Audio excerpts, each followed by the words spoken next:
കശാപ്പ് നിരോധന വിജ്ഞാപനം സുപ്രീം കോടതി സ്റ്റേ ചെയ്തിരിക്കുകയാണ്. കൂടുതൽ വിവരങ്ങളുമായി എം സന്തോഷ് ചേരുന്നു.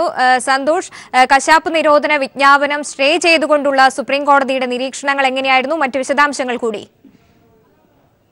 സോണി, കശാപ്പിനായി കന്നുകാലികളെ ചന്തകളിൽ വിൽക്കുന്നത് നിരോധിച്ചുകൊണ്ടുള്ള കേന്ദ്ര വനം പരിസ്ഥിതി മന്ത്രാലയത്തിന്റെ വിജ്ഞാപനമാണ് ഇപ്പോൾ സുപ്രീം കോടതി സ്റ്റേ ചെയ്തിരിക്കുന്നത്. നേരത്തെ ഈ വിജ്ഞാപനം സ്റ്റേ ചെയ്ത മദ്രാസ് ഹൈക്കോടതി നടപടി അത് രാജ്യവ്യാപക സ്റ്റേ എന്നുള്ള രീതിയിലേക്കാണ് ഇപ്പോൾ സുപ്രീം കോടതി ഉത്തരവ് പുറപ്പെടുവിച്ചിരിക്കുന്നത്. വിവിധ സംഘടനകളും വ്യക്തികളും സമർപ്പിച്ച പൊതു താൽപര്യ ഹർജി പരിഗണിക്കുകയായിരുന്നു ഇന്ന്.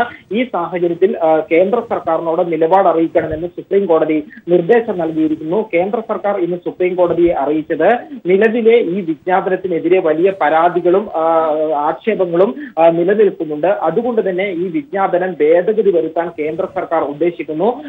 ഈ ഓഗസ്റ്റ് മാസത്തിൽ ഭേദഗതി വരുത്തിക്കൊണ്ട് പുതിയ വിജ്ഞാപനം പുറത്തിറക്കുമെന്ന് കേന്ദ്ര സർക്കാർ വ്യക്തമാക്കുകയുണ്ടായി. അതോടൊപ്പം തന്നെ മദ്രാസ് ഹൈക്കോടതി ഈ വിജ്ഞാപനം സ്റ്റേ ചെയ്ത നടപടിയെ കേന്ദ്ര സർക്കാർ എതിർക്കുകയും ചെയ്തില്ല. അതുകൂടി പരിഗണിച്ചുകൊണ്ടാണ് ഈ വിജ്ഞാപനം രാജ്യവ്യാപകമായി സ്റ്റേ നിലനിൽക്കുന്നതായി സുപ്രീം കോടതി വ്യക്തമാക്കിയത്.